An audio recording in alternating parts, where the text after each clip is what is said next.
Welcome in for week 4 of Cole's Buckeye Corner. I'm Cole McDaniel. Excited to talk about this upcoming game because it's probably the game of the week in college football, and week 3 was a terrible slate of games. It ended up being actually some good ones, but again, nothing that was top tier, really prevalent going into the week. As for this week, I've got a lot of good ones to at least briefly mention, but none better than Ohio State traveling to Notre Dame. But before we get to that point, I want to remind everybody that Cole's Buckeye Corner has been brought to you by Hinckley Roofing. Again, want to thank them for their sponsorship this season of this podcast, getting to talk about the Buckeyes each and every single week. If you need anything when it comes to roofing, make sure you visit hinkleyroofing.com. Again, they can take care of you for all of your roofing needs. Now, last week before the game against Western Kentucky, and mind you, Ohio State played very well in that one, Ryan Day named Kyle McCord the starter.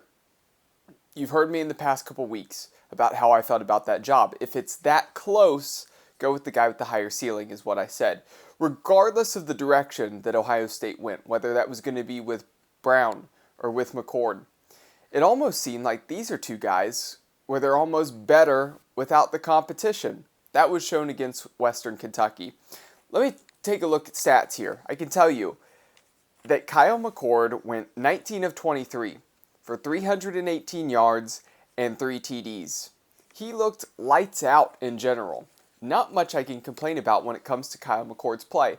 Again, not the most mobile guy, but he can scramble if really necessary. I thought he played very well. He made a lot of great throws. You saw Marvin Harrison Jr. have a good week, Emeka Egbuka, Julian Fleming. I can run down the list of the receiving targets, but Kyle McCord played very, very well. Now, I'd still like to see him continue to improve and get better, but I liked the steps that I saw from Kyle McCord. It was good enough. I think he was hitting the right stride before they go up against Notre Dame. Thankfully, again, I think that was actually the right decision there. Then Devin Brown came in off the bench, into the game, got to play a little bit. Not many pass attempts, but went 3 of 4 for 40 yards and 1 touchdown. I'm thankful to see those two quarterbacks performing better. Both of them did. It almost seemed like Kyle McCord settled down when he knew he won the job. Devin Brown almost settled down being the backup and not trying to fight and make something happen on every single throw. Those guys were more calm, and I think that could go a long way. Now, where's my concern with this? I like when guys can perform when there is a competition, because that means in tight, competitive situations, they step up to the plate, right? If you go up against Notre Dame, Michigan, Penn State, strong teams, and it's a tight battle, and you need a drive at the end, and you're down, then I want a guy who, when the pressure's tough and feels like you're up against the ropes, that they can get it done. I would have liked to have seen McCord really go all out and perform extremely well during the competition. It wasn't until after that he stepped up. Same with Brown. So if anything happens down the road and McCord's out and Brown has to step in, he did better without the competition. I wish I would have seen a little bit more from them sooner when that was going on, but I think it's a good thing, at least strides in the right direction going into this week. Travion Henderson looked really, really good. I think he's back to full health. He's back to full form. And this is the type of guy that can get himself really into like first round, second round conversation when it comes to the draft this next year. He had 13 carries for 88 yards and 2 touchdowns. He was explosive. Now, sometimes, again, he likes to sometimes bounce it a little too soon, but you see the athleticism, the hurdles, the way he flies down the field. He is really kind of the lightning. I would like to say lightning and thunder, but I would almost say that you see Chip Trayanum as well as Mayan Williams. They almost are two guys that bring a little bit of the thunder, and you have the lightning with Travion Henderson. But I really like what I'm seeing from Henderson. The O-line also deserves a lot of credit. They improved in their run blocking. that opened up spaces, opened up holes for Henderson to go to work.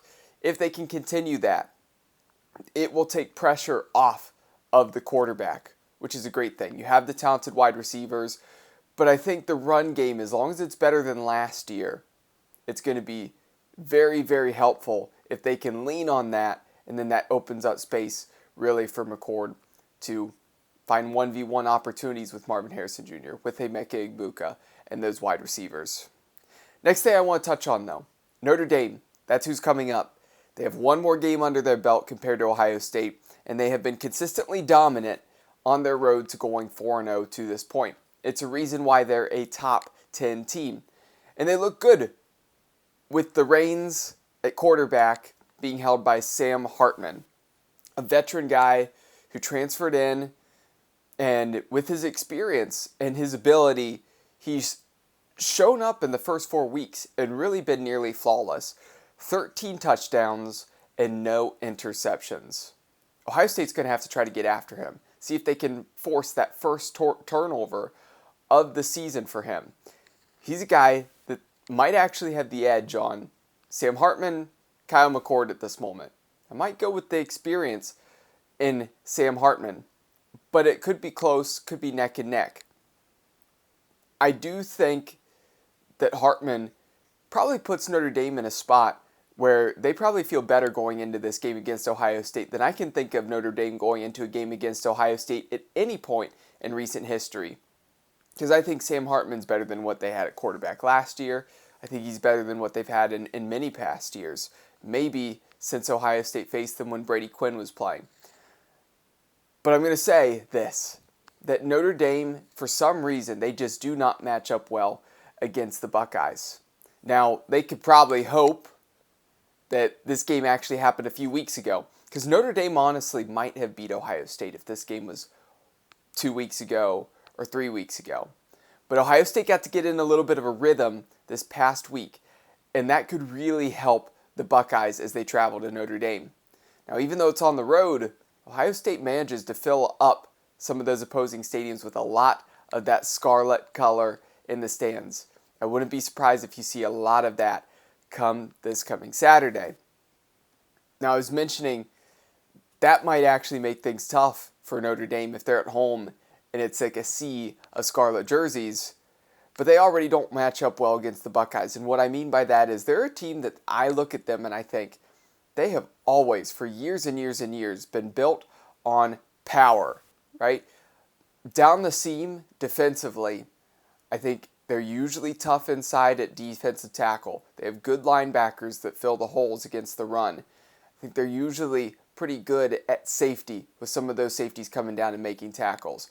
I look at them as a good tackling team. Where have they struggled compared to Ohio State? It's speed, outside the hashes. Notre Dame is built to play against teams like Wisconsin, like Iowa. Michigan, I would argue at times, is Michigan's a power running team. They fit better against those teams that want to run up the middle and attack you from the middle. And if they can stop you and slow you down and at least defend the pass well enough, they're going to be okay. Against Ohio State, it's been too much of a track meet.